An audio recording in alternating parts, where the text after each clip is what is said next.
Hey YouTube, video number 2.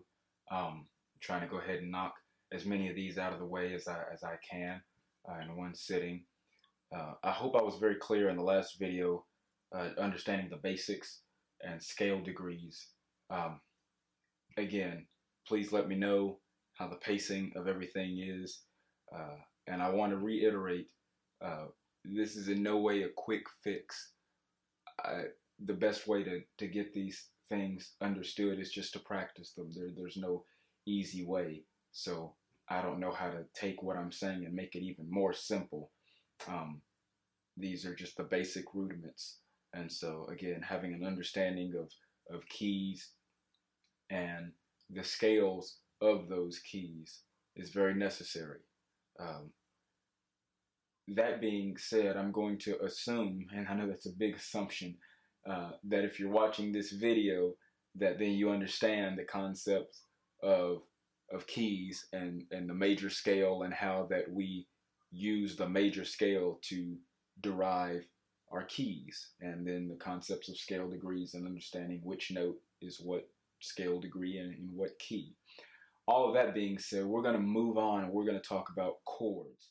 So the first thing, when we talk about chords, we're going to start off with simple chords containing 3 notes. Most chords contain 3 notes. When you get into more advanced music, have you seen, many contemporary artists in gospel and jazz, they're using way more than just 3 notes. I mean, that's kindergarten baby stuff.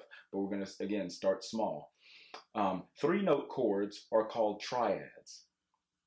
And so when you're understanding a triad, you need to know where they come from. Now, there's a lot of information that you can get via taking a music history course, but I'm gonna spare you all that long dissertation, and I'm gonna shorten it to say, long story short, in Western music, that is like Europe and further west America, okay, our chords are what are called tertian. That is, they are built on thirds. Again, tying that into intervals, we talked about a third, and when we were in the key of C, we saw that a third from C was E. Now we can get more technical and talk about minor thirds and major thirds, and we will do that here in a little bit and discuss how you can alter each interval.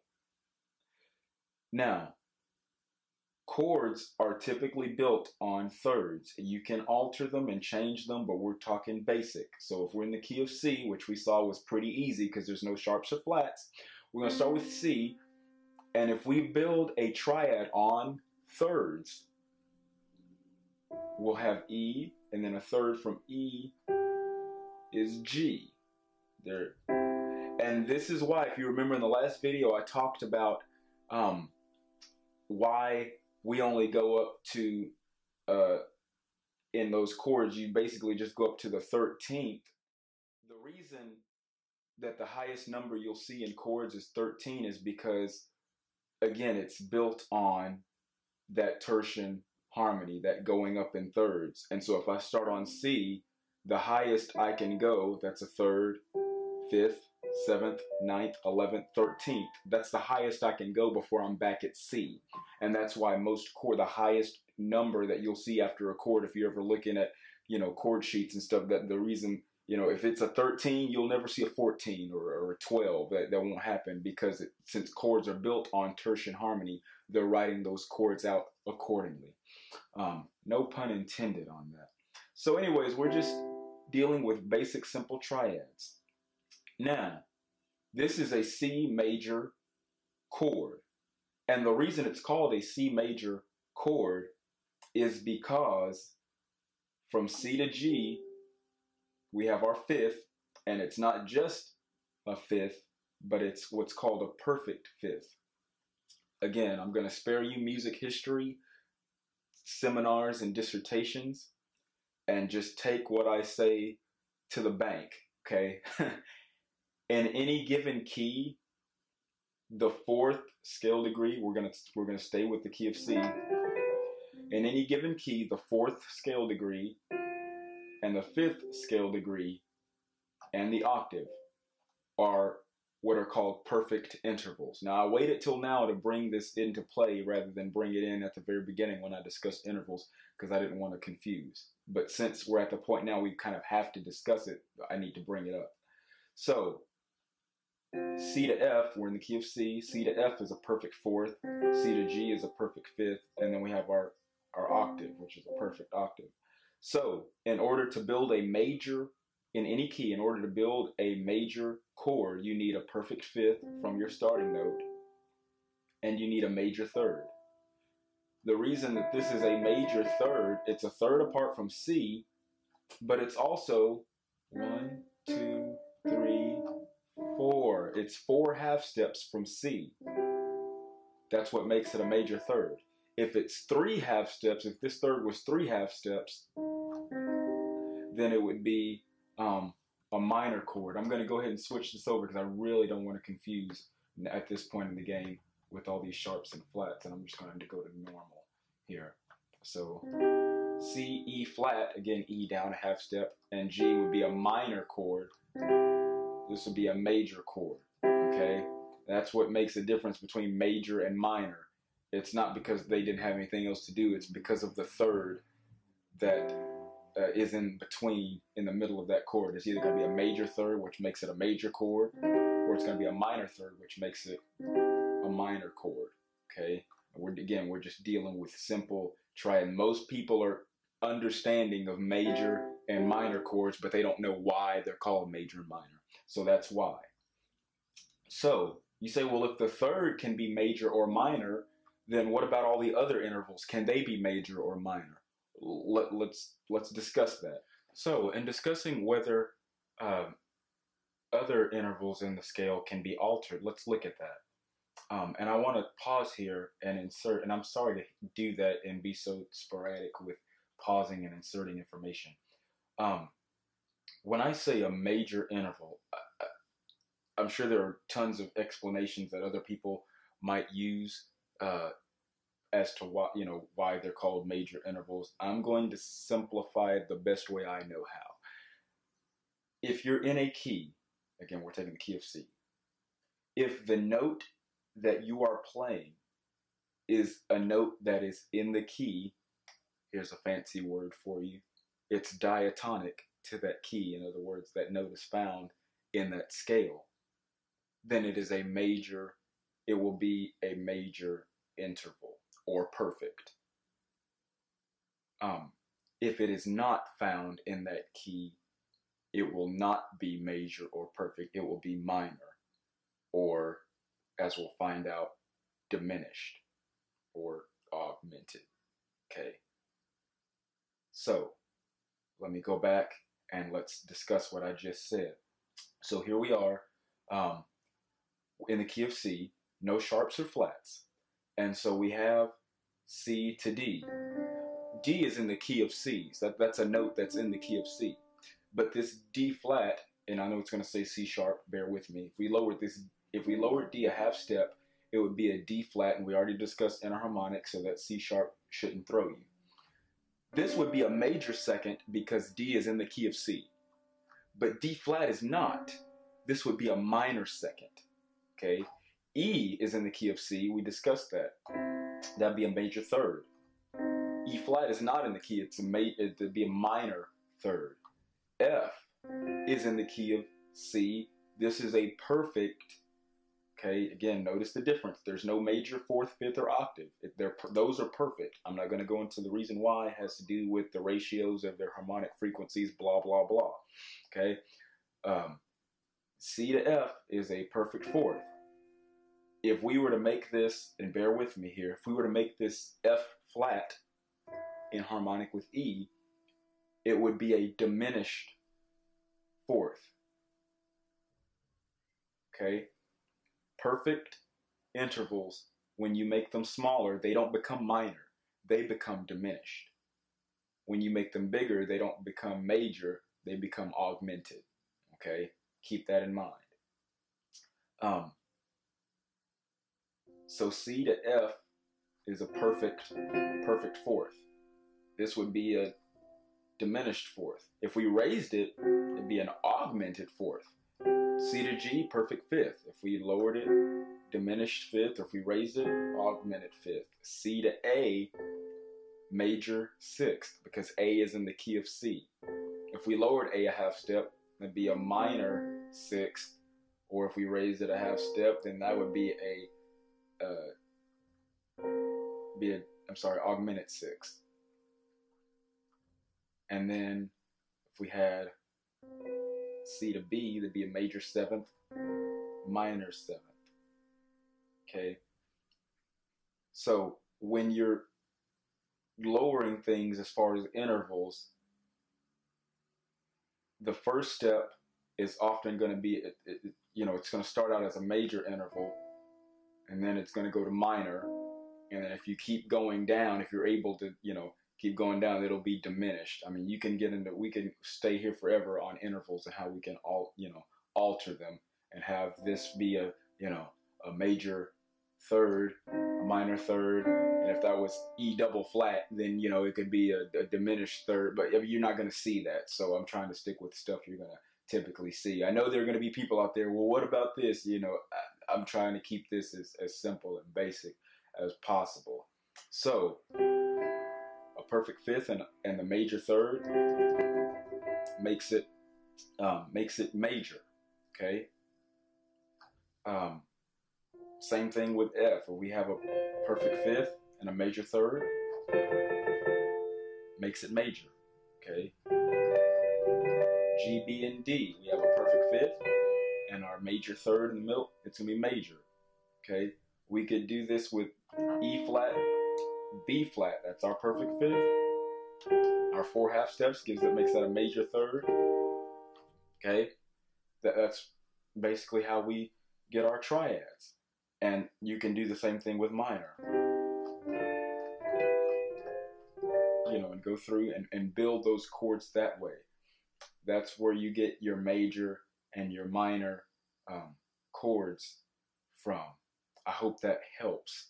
And if that's not clear, please let me know. I'll try to provide additional feedback on that because I don't want anybody to be confused. But I did want to take time and show that. Now with chords, other things that you can do to make your playing a little less monotonous. When I play a C major chord, notice that I've been playing it with C as the bottom note. This is called in root position. We call it a C major chord because it's built on C. C is the root of that chord. E is the third and G is the fifth. But what if we had E, G, and C? It's still a C major chord, but now C is no longer at the bottom. It's up at the top. That is called an inversion. When you have the same thing, but you just put it in a different order, then now you have a C chord. It's still C major, but it's in first inversion. And if we kept doing this and put the E up top, then this would still be a C major chord. It would just be in second inversion. And that's important that you're able to do as well as understand playing chords in inversion, because a lot of times, the melody of a song, if you're trying to play along with the melody of a song while keeping chords, you might not be able to always play that chord in root position. It might sound a little awkward. And so if you're able to, if I'm in C, then it may help if I need to go to F, that I just open up and play, again, an F chord in second inversion, as opposed to doing a lot of jumping. I can do this a lot easier, and it's a lot more what we would call pocket rather than doing a lot of jumping. And in C, if I need to go to G, well, yeah, I could go, but what if I just put B, D, G? And I'm not doing a whole bunch of moving as far as jumping around, but I'm still going to those notes of those chords that I need to.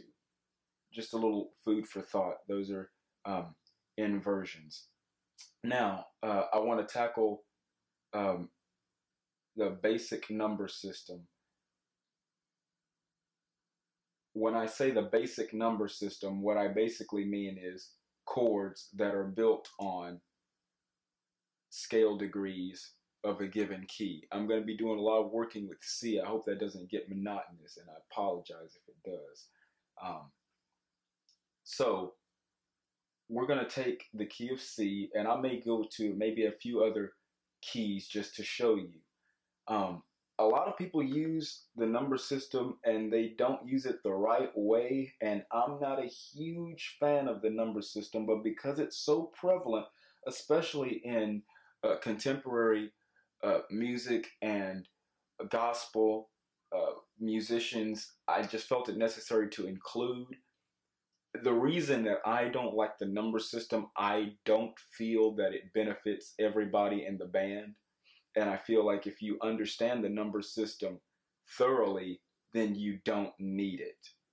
I'm gonna explain it, and then I'm gonna go back in more detail and show why I don't like it.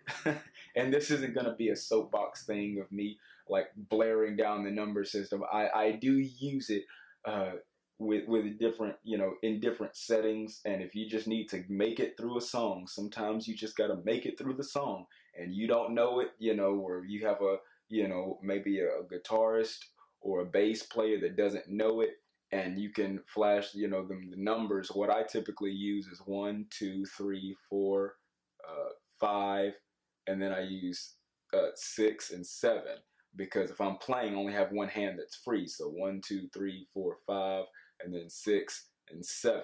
That's how I use it. So that way, the bass player knows, or whoever it is knows. Well, what do I mean by that? Well, we discussed already when we talked about scale degrees that there are basically those 7 notes of a scale before we get back to the octave. So in the key of C, we have C, D, E, F, G, A, B, and then back to C. So if we're building, again, triads, which are based on that tertian harmony, that is harmony built on thirds, if we were to just take this and walk up the scale of C, we would have 7 different chords. Okay? We'd have our C major chord, we'd have our D minor chord. Again, we've got our 5th, and then the minor third, because it's 3 half steps from D. We've already got established all of that information. An E minor, F major, G major, A minor, and this is a B diminished. We haven't discussed diminished yet. The reason it's called a diminished, again, B to D, that's a minor third because it's 3 half steps. But then from D to F is also a minor third. Notice it's not a perfect 5th. It's not B to F sharp, it's B to F. It has a very jarring sound. It's an augmented 4th or diminished 5th, however you want to call it, but it's built on all minor thirds, and so it has a very jarring sound. That's a diminished chord. Diminished chords are built on all minor thirds, and so that's a diminished chord. There's also augmented. You won't really see augmented if you must know what it is. It's basically a major chord where the 5th has been raised up a half step, if you must know. So that'd be F augmented, G augmented, basically. It's built on all major thirds. Okay? Whereas a diminished chord is built on all minor thirds. Okay? So, if we build chords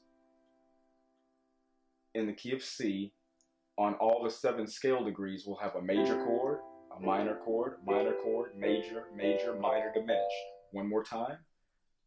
Major, minor, minor, major, major, minor, diminished. And then back to that. So when we talk about the number system, if we're in a song and we're in the key of C and I, throw up a 4 to the bass player, then he knows, okay, we're in the key of C, so 1, 2, 3, 4, we're going to F. And if I go to 5, then back to the 1, we're in the key of C, so we're going to come back to C.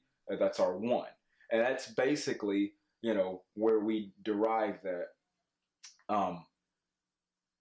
Again, the reason I don't like, you say, well, that seems pretty simple. Yeah, it does. When you're in a, maybe a simple country, song, and you're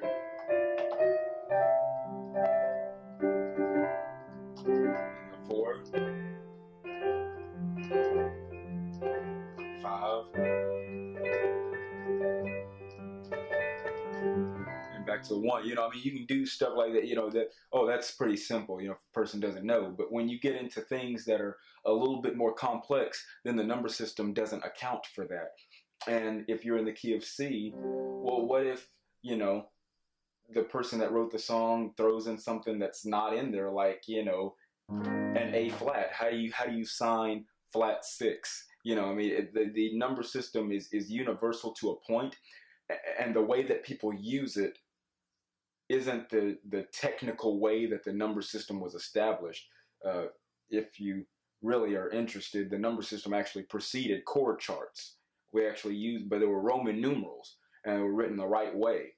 And so, the number system actually preceded that. So chord charts, when they came out, they were kind of the new cheat sheet. And so now it's like the number system is the new cheat sheet for chord charts. I don't know. My thing against numbers is that if you're in a minor key, what do you count as the 1? Because that's going to change a lot of how the song is written. For instance, if you're playing like Let It Rain, which is A minor, F, C, and G, if A is the 6, then that's okay. It's pretty simple. You got the 6 going to the, to the 4, to the 1, to the 5.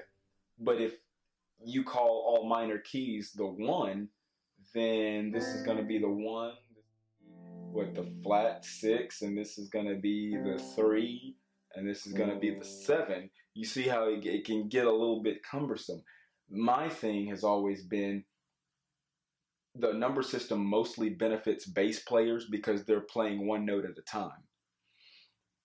And so because of that, they're not dealing with chords. And if you're playing an instrument that does deal with chords and you still prefer the number system, me personally, I raise an eyebrow only because you're playing chords. So that means you already know in any given key, you've got major, minor, minor, major, major, minor, diminished. If you have that understanding already, then you may as well read the chord sheets. And again, the only caveat I would use, if the chord sheet you have isn't in the key that, the person is singing in because there was maybe a goof, things happen, whatever. That's just my thing. I could keep going on, but like I said, I'm not going to bash the number system. It is what it is, and people use it. But that's just it. That's pretty much all I'm going to cover in this video. We'll deal with 7 chords on the next video, and those get pretty intense. So I hope you enjoyed watching. I hope I wasn't too boring for you. We've now discussed a lot. We've talked about notes and scales and keys and how they're built, and intervals and half steps, augmented, diminished chords and major and minor, scale degrees and the chords that are built on those scale degrees and how that works with the number system. Really quickly though, before I do let you go, again, remember that when you're talking about the number system, you have to account for the scale degrees of that key. So if we're in A flat, then you have to know 1, 2, 3, 4, 5, 6, 7, and back to the 1. You've got to know it falls on your shoulders to then fill in the gaps of what what notes fall in that scale. And so if you're going to get adept at the number system, then you need to familiarize yourself with, okay, the 5 of F is going to be a C, to where whatever key you're in, those chords. Again, building those triads. It helps if you know those scales, so when you play those chords, you can just plug in. You've already got the perfect fifth, and just adding in that major third there, and just taking it up again in tertian harmony. You can use a new word now, tertian harmony, and follow the scale degrees. I hope that helps. Tune in for the next video where we'll be talking about seventh chords and all that pertain to that. Thanks for watching.